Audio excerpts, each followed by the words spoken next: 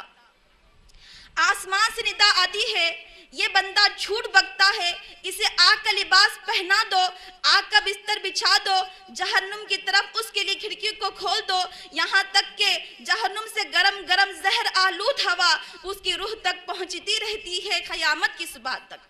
پھر کافر بندے کی قبر کو اس کے لیے تنگ کر دیا جاتا ہے تو اس کی ہڈی کی پسلیاں ایک دوسرے کی پسلیوں میں مل جاتی ہے اور اس کے اوپر ایک اندھا اور بہرا فرشتہ مقرر کر دیا جاتا ہے جس کے ہاتھ میں لوہے کا ہتھوڑا ہوتا ہے۔ اگر وہ لوہے کا ہتھوڑا کسی پہاڑ پر مار دیا جائے تو وہ پہاڑ مٹی بن کر ریزہ ریزہ ہو جائے۔ اس کے ساتھ کافر بندے کی میت پر جب وہ ایک ہتھوڑا مارتا ہے تو وہ ایسے چیختا ہے، ایسے چلاتا ہے کہ اس کی آواز کو سارے چوپائے سنتے ہیں۔ یہ سلسلہ قیامت کی صبح تک جاری رہتا ہے۔ اس لیے میرے ماں بہنوں، نبی صلی اللہ علیہ وسلم ہمیشہ قبر کے عذاب سے پناہ مانگتے تھے۔ ہمیں بھی قبر کے عذاب سے پناہ مانگنی چاہیے اور یہ سمجھنا چاہیے کہ قبر کا عذاب برحق ہے۔ اللہ تعالی ہم تمام کو قبر کے عذاب سے محفوظ رکھے۔ ہمیں یہ دعا کرنی چاہیے، رسول اللہ صلی اللہ علیہ وسلم نے ہمیں یہ تعلیم دی، اللہم انی اعوذ بک من عذاب القبر، اے میرے پروردگار میں تجھ سے قبر کے عذاب سے پناہ مانگتی ہوں۔ میرے ماں اور بہنوں، قیامت کا آنا یقینی چیز ہے۔ ہم میں سے کوئی خاتون، ہم میں سے کوئی لڑکی یہ نہیں کہہ سکتی قیامت آ سکتی بھی شاید، نہیں آ سکتی بھی شاید۔ میری ماں بہنوں، اس میں کوئی دو رائے نہیں ہے۔ قیامت پر ایمان لانا ارکان ایمان میں سے ایک اہم رکن ہے۔ میرے ماں اور بہنوں، آخرت پر ایمان لانا ایمان کے ارکان میں سے ایک اہم رکن ہے۔ قیامت کا آنا یقینی چیز ہے، اس کے بارے میں دو رائے ہو ہی نہیں سکتی۔ اللہ تعالیٰ سورہ قیامہ میں ارشاد فرماتے ہیں، سورہ قیامہ سورہ نمبر 75 آیت نمبر 1 تا 4، لا اقسم بیوم القیامہ ولا اقسم بالنفس اللوامہ ایحسب الانسان ان لن نجمع عظامہ بلا قادرین علی ان نسوی بنانہ ایحسب الانسان ان لن نجمع عظامہ بلا قادرین علی ان نسوی بنانہ۔ اللہ تعالیٰ سورہ قیامہ میں ارشاد فرماتے ہیں، میں قسم کھاتا ہوں قیامت کے دن کی اور قسم کھاتا ہوں اس نفس کی جو ملامت کرنے والا ہو۔ کیا انسان یہ گمان کرتا ہے کہ ہم اس کی ہڈیوں کو جمع نہیں کریں گے، بلکہ ہم تو قادر ہے اس بات پر کہ اس کے پور پور کو تک درست کر دے۔ میرے ماں اور بہنوں، قیامت کا آنا یقینی چیز ہے، لیکن قیامت کب آئے گی اس کا صحیح علم بس اللہ کے پاس ہے۔ اللہ تعالیٰ نے اس کا علم انبیاء سمیت کسی کو نہیں دیا۔ اللہ تعالیٰ ارشاد فرماتے ہیں سورہ نازیات آیت نمبر 42 تا 44، یسألونک عن الساعۃ ایان مرساہا فیما آنت من ذکراہا الی ربک منتہاہا۔ لوگ مشرکین آپ سے قیامت کے واقع ہونے کا صحیح علم دریافت کرتے ہیں، آپ کو اس کے بیان کرنے سے کیا تعلق؟ اس کی علم کی انتہا تو بس اللہ کے پاس ہے۔ قیامت کا آنا یقینی چیز ہے، قیامت کب آئے گی اس کا صحیح علم اللہ کے پاس ہے، لیکن میرے ماں اور بہنوں، قرآن مجید کی آیتوں کو پڑھنے سے یہ بات معلوم ہوتی ہے کہ قیامت کبھی بھی آ سکتی ہے۔ قیامت ہم پر اچانک آ جائے گی۔ اس بارے میں اللہ تعالیٰ ارشاد فرماتے ہیں سورہ انبیاء آیت نمبر 1، اقترب للناس حسابهم وهم فی غفلۃ معرضون، لوگوں سے حساب لیے جانے کا وقت قریب آ پہنچا اور وہ غفلت میں منہ پھیرنے والے ہیں۔ سورہ اعراف سورہ نمبر 7 آیت نمبر 187، لا تأتیکم الا بغتہ، وہ تم پر محض اچانک آ پڑے گی۔ اس بات کی وضاحت ہوتی ہے صحیح مسلم میں، صحیح مسلم حدیث نمبر 2954۔ حضرت ابو ہریرہ رضی اللہ عنہ سے روایت ہے، رسول اللہ صلی اللہ علیہ وسلم نے ارشاد فرمایا، اے لوگو، تم پر قیامت محض اچانک آ پڑے گی۔ مرد اونٹنی کا دودھ دوہتا ہوگا کہ قیامت اچانک آ جائے گی، کھانے والے کا لقمہ اس کے منہ تک نہ پہنچا ہوگا کہ قیامت اچانک آ جائے گی۔ مرد کپڑوں کی خرید و فروخت کرتا ہوگا، خرید و فروخت نہ کر پایا ہوگا کہ قیامت اچانک آ جائے گی۔ میرے ماں اور بہنوں، فکر آخرت سے تعلق رکھنے والی اہم چیز قیامت پر ایمان لانا ہے۔ قیامت کے واقع ہونے کا ابتدائی مرحلہ یہ ہوگا، اللہ تعالیٰ کے حکم سے سور میں پھونکا جائے گا، جس سے خطرناک آواز نکلے گی۔ عبداللہ بن عمر رضی اللہ عنہ فرماتے ہیں، نبی صلی اللہ علیہ وسلم سے دریافت کیا گیا، آخر سور کیا ہے؟ تو رسول اللہ صلی اللہ علیہ وسلم نے فرمایا، سور ایک سینگ ہے جس میں اسرافیل علیہ السلام جمعے کے دن پھونکیں گے۔ اس بارے میں اللہ تعالیٰ ارشاد فرماتے ہیں، سورہ خوف، سورہ نمبر 50 آیت نمبر 20، وَنُفِخَ فِي الصُّورِ فَصَعِقَ مَا فِي السَّمَاوَاتِ وَمَا فِي الْأَرْضِ إِلَّا مَا شَاءَ اللَّهُ۔ جب سور میں پھونک دیا جائے گا تو جو کچھ آسمانوں میں ہے، جو کچھ زمین میں ہے، سب ہلاک ہو جائیں گے۔ میرے ماں اور بہنوں، قیامت کے واقع ہونے کا اول وقت یہ ہوگا کہ سور میں پھونکا جائے گا، جس سے دنیا کا سارا ظاہری نظام تباہ و برباد ہو جائے گا، ہر چیز فنا ہو جائے گی۔ اس کے بعد نبی صلی اللہ علیہ وسلم فرماتے ہیں، ثم نفخ فیہ اخری فاذا هم قیام ینظرون۔ جب سور میں پھونکا جائے گا تو دوبارہ لوگ اٹھ کر کھڑے ہو کر دیکھنے لگیں گے۔ میرے ماں اور بہنوں، جہاں ایک طرف دنیا کا ظاہری نظام تباہ و برباد ہو جائے گا، ہر چیز فنا و برباد ہو جائے گی، تو پھر دوسری طرف اللہ تعالیٰ تمام لوگوں کو پیدا کر کے ان کا حساب کتاب کر کے نیک لوگوں کو اچھا بدلہ، جبکہ بدوں کو ان کے کیے کی پوری سزا سنائیں گے۔ میرے ماں اور بہنوں، قیامت کے واقع ہونے کا ابتدائی مرحلہ سور ہوگا۔ سور میں اسرافیل علیہ السلام کے حکم سے سور پھونکا جائے گا، جس سے سارا دنیا کا نظام تباہ و برباد ہو جائے گا۔ میرے ماں اور بہنوں، اللہ تعالیٰ ارشاد فرماتے ہیں، سورہ رحمان آیت نمبر 27-28، کل من علیہا فان ویبقا وجہ ربک ذو الجلال والاکرام۔ ہر چیز جو دنیا پر ہے فنا ہو جائیں گی، سوائے تیرے رب کی ذات جو عزت اور عظمت والی ہے باقی رہ جائے گی۔ اللہ تعالیٰ کہیں گا کہ اس دن کوئی شخص ہماری نظروں سے چھپ کر بھاگ نہیں سکے گا۔ سورہ کہف، سورہ نمبر 18 آیت نمبر 48، اللہ تعالیٰ ارشاد فرماتے ہیں، وَحَشَرْنَاهُمْ فَلَمْ نُغَادِرْ مِنْهُمْ أَحَدًا۔ ہم تمام لوگوں کو اکٹھا کرنے پر قادر ہے، ان میں سے کوئی بھی ہماری نظروں سے چھٹ کر بھاگ نہیں سکے گا۔ میدان حشر کی گرمی کا اندازہ اس بات سے لگایا جا سکتا ہے کہ اس دن سورج 1 میل کے فاصلے پر ہوگا، جس کی وجہ سے لوگوں کے اتنے پسینے بہیں گے جس میں کشتیاں چلائی جا سکیں گی۔ میرے ماں اور بہنوں، میدان حشر کی طوالت 50,000 سال ہوگی۔ اس بارے میں اللہ تعالیٰ ارشاد فرماتے ہیں، سورہ معارج، سورہ نمبر 70 آیت نمبر 4، فی یوم کان مقدارہ 50,000 سنہ۔ فرشتے اور روح الامین ایسے دن میں چڑھیں گے جس کی طوالت 50,000 سال ہوں گی۔ میرے ماں اور بہنوں، میدان حشر کی سختیوں سے بچنے کے لیے تمام لوگ رب سے عاجزی کریں گے۔ روز محشر میں اللہ تعالیٰ اپنے مومن بندوں سے کیے ہوئے وعدے کو پورا کرے گا۔ میدان حشر کی سختیوں سے بچنے کے لیے تمام لوگ انبیاء علیہ السلام کے پاس جائیں گے۔ کچھ لوگوں کو عرش الہی کا سایہ نصیب ہوگا اور کچھ لوگوں کو نبی صلی اللہ علیہ وسلم کی قربت نصیب ہوگی۔ کچھ لوگ نور کے ممبروں پر کھڑے کیے جائیں گے۔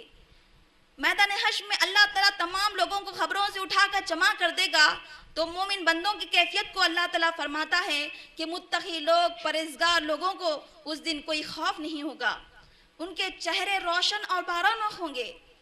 میدان حشر میں اللہ تعالیٰ جہاں ایک طرف سورج 1 میل کے فاصلے پر آ جائے گا، تو میدان حشر میں اللہ تعالیٰ ایسے نازک مرحلے میں صرف 7 قسم کے لوگوں کو عرش کے سائے میں جگا دیں گے، جب اللہ تعالیٰ کے سائے کے علاوہ کوئی دوسرا سایہ ہرگز نہیں ہو سکے گا۔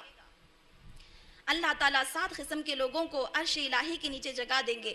سب سے پہلا انصاف کرنے والا آدمی، دوسرا وہ شخص جس نے اپنی زندگی عبادت میں گزار دی، تیسرا وہ شخص جس کا دل ہمیشہ مسجد سے لگا رہے، چوتھا وہ شخص جسے کسی باحسین عورت نے برائی کے ارادے سے بلائے اور وہ کہے کہ میں اللہ سے ڈرتا ہوں، پانچواں وہ شخص جس نے اس قدر چھپا کر صدقہ کیا کہ اس کے دائیں ہاتھ نے جو خرچہ کیا اس کے بائیں ہاتھ کو تو خبر نہ ہوئی ہو، چھٹا وہ شخص جس نے کسی سے باہم اللہ کے لیے محبت کی اور باہم نفرت کی، یعنی ان کے ملنے اور جلنے کی اور جدائی کی بنیاد صرف دین ہوتی تھی، ساتواں وہ شخص جس نے تنہائی میں بیٹھ کر اللہ کے لیے اللہ کے ڈر سے اس قدر آنسو بہائے ہیں کہ اس کے اوپر خشیت الہی کا لرزہ طاری ہو گیا ہو۔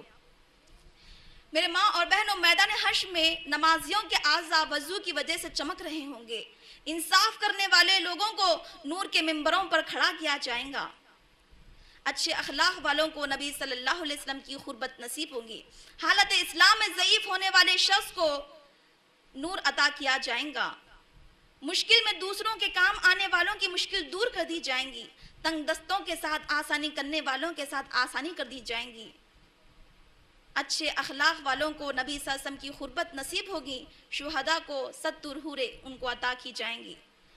ایک طرف میدان حشر میں متقی لوگوں کی کیفیت کو اللہ تعالیٰ بیان کرتا ہے، پھر کافر لوگوں کی، نافرمان لوگوں کی کیا کیفیت ہوگی اس کے مختصر جھلکیاں اللہ تعالیٰ قرآن مجید میں بتاتا ہے کہ متقی لوگوں کے علاوہ کافر لوگ، مشرک لوگ، اللہ تعالیٰ کے نافرمان لوگ، اللہ تعالیٰ کے باغی لوگ بہت ہی ذلت ناک انداز میں ٹھہریں گے، زکوٰۃ ادا نہ کرنے والوں کو سخت عذابوں سے دوچار کیا جائے گا، ہر غدار کی پشت پر اللہ تعالیٰ ایک جھنڈے کو رکھیں گے، اپنی ذمہ داری سے منہ پھیرنے والے آدمی سے اللہ تعالیٰ بھی منہ پھیر لیں گے، خائن اپنی خیانت کردہ چیز اپنی پیٹھ پر لیے ہوئے رب العالمین کے سامنے حاضر ہوں گا، بے نمازی لوگ قارون، فرعون، حامان اور ابی بن خلف کے ساتھ کھڑے ہوں گے، قاتل کی گردن مقتول کے ہاتھ میں ہوں گی، بیویوں کے درمیان عدل نہ کرنے والے شخص کی حالت فالج زدہ سی ہوں گی، سود خور لوگ پاگل پن کی حالت میں، رشوت لینے والے لوگ پاگل پن کی خپتیوں جیسی حالت میں کھڑے ہوں گے،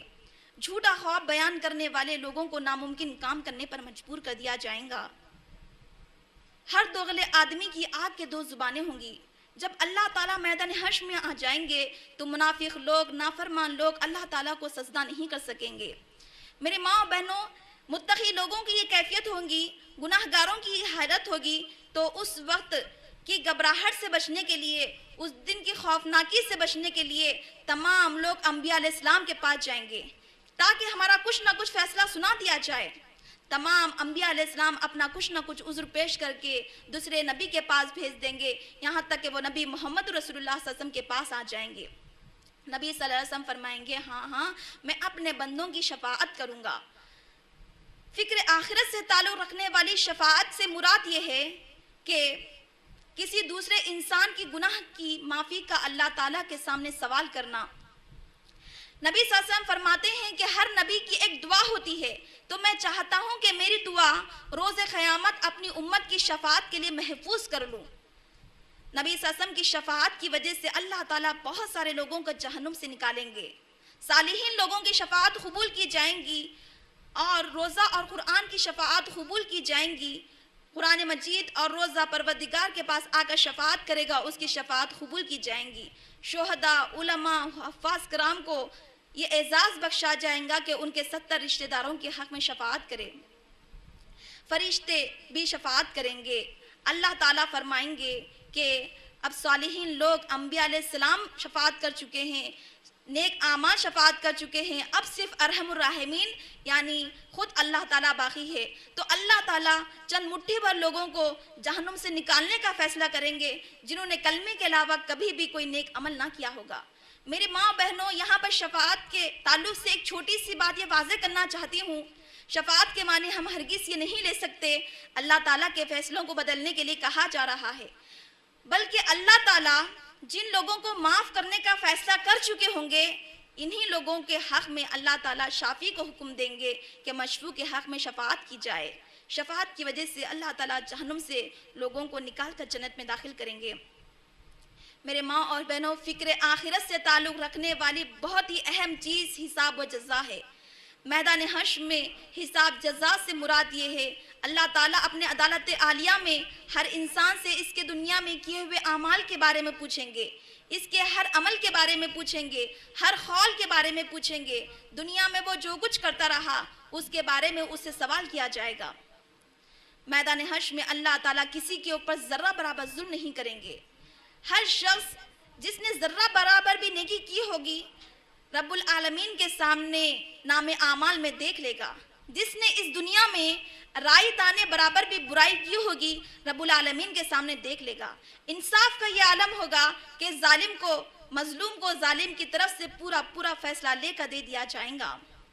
میرے ماں اور بہنوں، میدان حشر میں اللہ تعالیٰ بادلوں کے سائے میں جلوہ افروز ہوں گے، جبکہ فرشتے بھی صف در صف آ کھڑے ہوں گے۔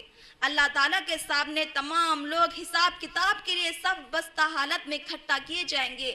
اللہ تعالیٰ فرمائیں گا، میں نے آج کے دن ظلم کو حرام کر لیا ہے، کسی کے اوپر ذرہ برابر ظلم نہیں کیا جائے گا۔ ہر انسان اپنے کیے ہوئے نام اعمال کو اپنے آنکھوں سے دیکھ لے گا۔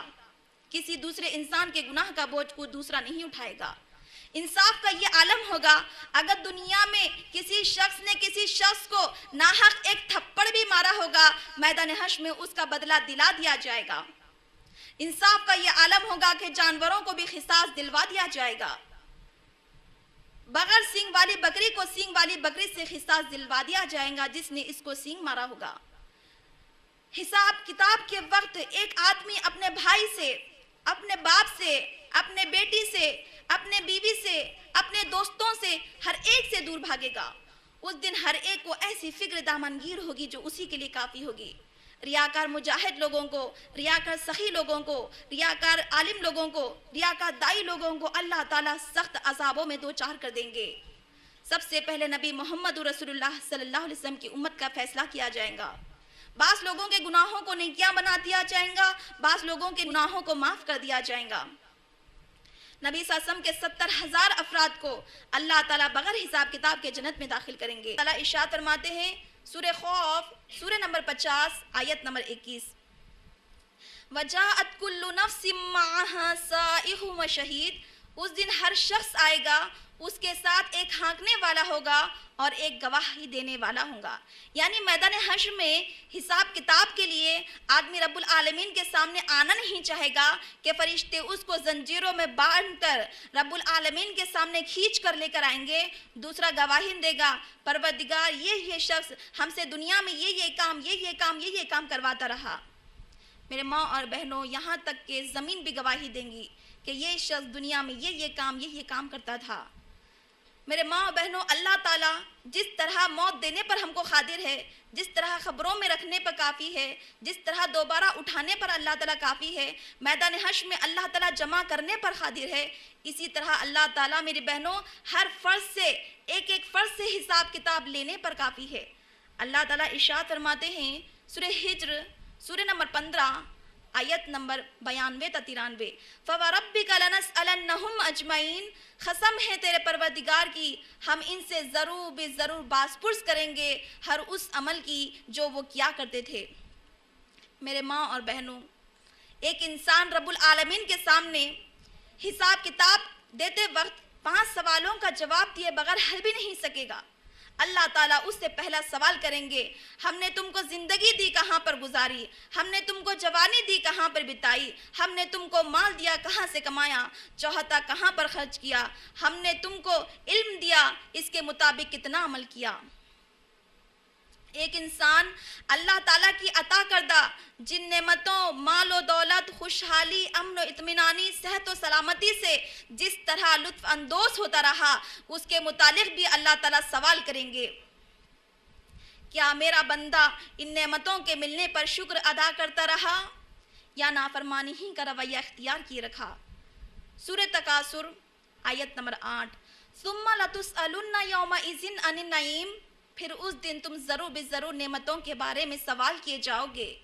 سورہ بنی اسرائیل، سورہ نمبر 17 آیت نمبر 36، ان السمع والبصر والفؤاد کل اولئک کان عنہ مسئولا، بے شک کان، آنکھ، دل، ان میں سے ہر ایک کے بابت سوال کیا جائے گا۔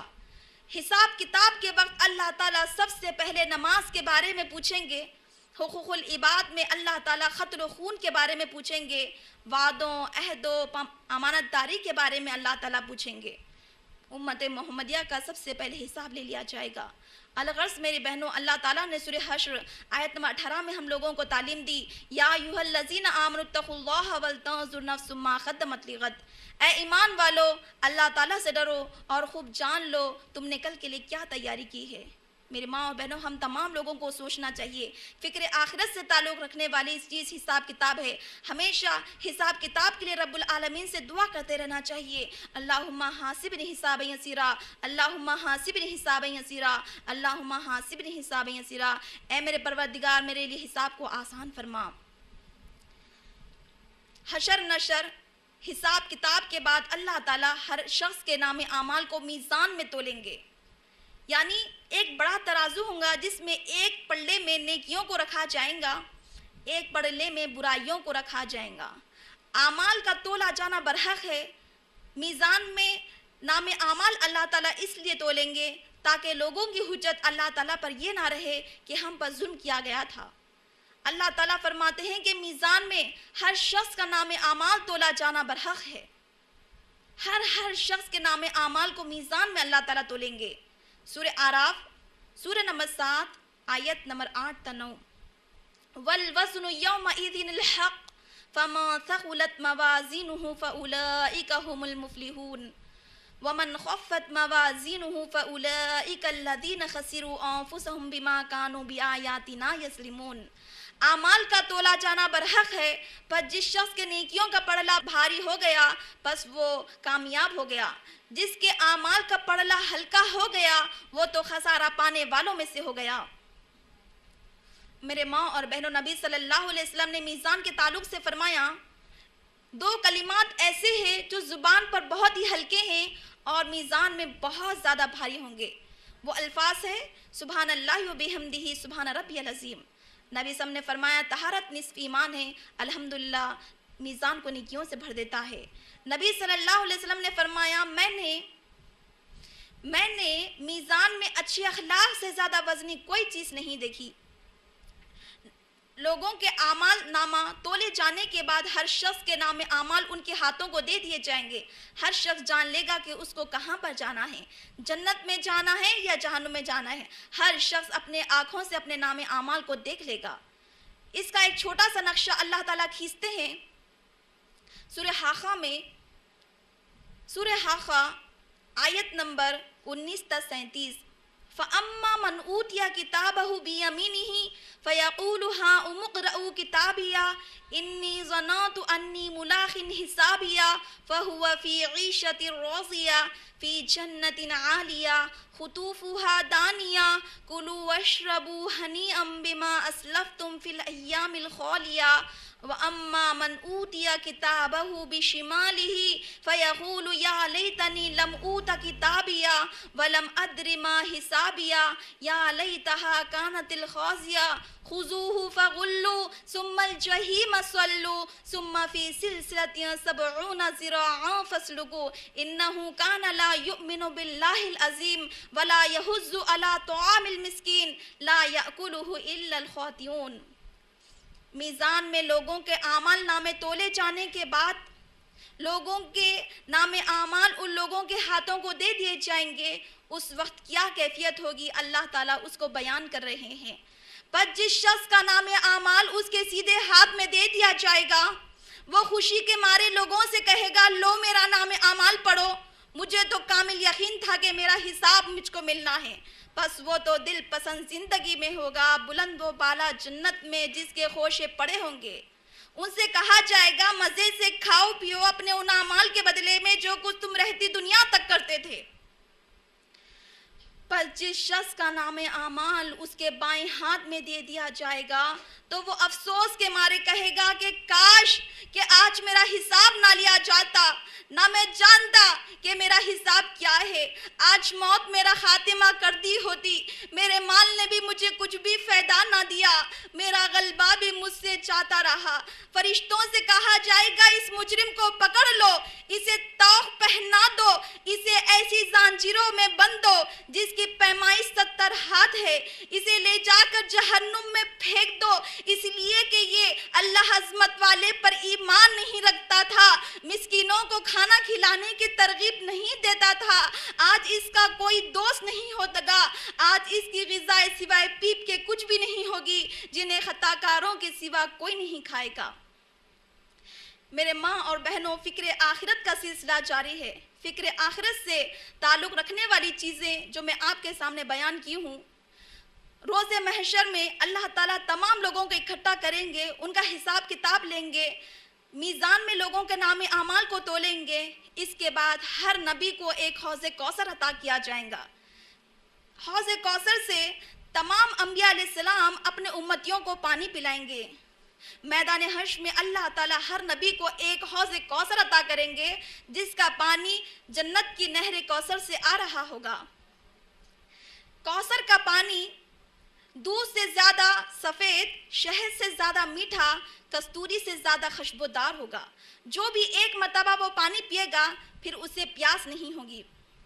ہر ایماندار امتیوں کو اپنے اپنے نبی پانی پلائیں گے۔ نبی صلی اللہ علیہ وسلم سے بھی اللہ تعالیٰ نے وعدہ کیا ہے، اے نبی صلی اللہ علیہ وسلم ہم نے آپ کو کوثر عطا کریں گے۔ سورہ کوثر آیت نمبر 1، اِنَّا أَعْطَيْنَاكَ الْكَوْثَرَ، یقیناً اے نبی صلی اللہ علیہ وسلم ہم نے آپ کو کوثر عطا کی ہے۔ نبی صلی اللہ علیہ وسلم کے حوض کوثر سے نبی صلی اللہ علیہ وسلم تمام امتیوں کو پانی پلائیں گے، جس کے برتنوں کی تعداد ستاروں جیسی ہوں گی۔ نبی صلی اللہ علیہ وسلم کی امت سے 4 قسم کے لوگ محروم کر دیے جائیں گے، کافر لوگ، مشرک لوگ، مرتد لوگ، منافقین لوگ۔ 4 قسم کے لوگ نبی صلی اللہ علیہ وسلم کے حوض کوثر سے محروم کر دیے جائیں گے۔ میرے ماں اور بہنوں، حوض کوثر کا پانی پینے کے بعد، حساب کتاب کے بعد، میزان کے بعد، اللہ تعالیٰ ہر شخص کو پل صراط کے اوپر سے گزاریں گے۔ ہر شخص کو، چاہے وہ نبی صلی اللہ علیہ وسلم ہو یا کوئی بھی عام شخص ہو، ہر شخص کو اللہ تعالیٰ پل صراط کے اوپر سے گزاریں گے۔ صراط کے معنی لغت میں اگر ہم دیکھیں تو اس کے معنی ہوتے ہیں واضح راستہ۔ اگر ہم اصطلاحی معنی دیکھیں گے تو آتے ہیں جنت تک پہنچنے کے لیے جہنم کی پشت کے اوپر سے بنایا ہوا راستہ۔ ہر شخص کو پل صراط کے اوپر سے گزرنا ہے، یہ چیز حق ہے۔ اللہ تعالیٰ اس بارے میں ارشاد فرماتے ہیں، سورہ مریم سورہ نمبر 19 آیت نمبر 71 تا 72، وَإِن مِّنكُمْ إِلَّا وَارِدُهَا كَانَ عَلَىٰ رَبِّكَ حَتْمًا مَّقْضِيًّا، تم میں سے ہر شخص یہاں یعنی آتش جہنم پر وارد ہونے والا ہے، یہ تیرے پروردگار کے ذمے قطعی فیصل شدہ امر ہے، بس ہم پرہیزگاروں کو تو بچا لیں گے، نافرمانوں کو اسی میں گھٹنوں کے بل گرتا ہوا چھوڑ دیں گے۔ پل صراط کے اوپر سے گزرنے کے لیے میرے ماں اور بہنوں، ہم یہ نہیں سمجھیں گے یہاں پر بیٹھ کے کہ کسی اور کو گزرنا ہے، بلکہ یہاں پر جتنے بھی خواتین بیٹھے ہیں، یہاں پر جتنے بھی لڑکیاں بیٹھے ہیں، قیامت تک جتنے آنے والے ہیں، تمام لوگوں کو پل صراط کے اوپر سے گزرنا ہوگا۔ پل صراط کے اوپر اللہ تعالیٰ اہل جنت کو نور عطا فرمائیں گے۔ اس بارے میں اللہ تعالیٰ ارشاد فرماتے ہیں، سورہ حدید سورہ نمبر 57 آیت نمبر 12، یوم تری المؤمنین والمؤمنات یسعی نورہم بین ایدیہم وبایمانہم بشراکم اليوم جنات تجری من تحتہا الانہار ذالک هو الفوز العظیم۔ اس دن نبی صلی اللہ علیہ وسلم آپ مومن مردوں اور عورتوں کو دیکھیں گے کہ ان کا نور ان کے دائیں دائیں، ان کے بائیں بائیں دوڑ رہا ہوگا۔ ان سے کہا جائے گا کہ آج تمہارے لیے جنتوں کی خوشخبری ہے جن کے نیچے سے نہریں جاری ہے۔ پل صراط کے اوپر سے آسانی سے گزرنے کے لیے اہل ایمان رب سے دعا کریں گے، ربنا اتمم لنا نورنا واغفر لنا انک علی کل شیء قدیر، اے پروردگار ہمارے نور کو باقی رکھنا جب تک کہ ہم پل صراط کے اوپر سے نہ گزر جائے، بس ہمیں بخش دے، بے شک تو ہر چیز پر قادر ہے۔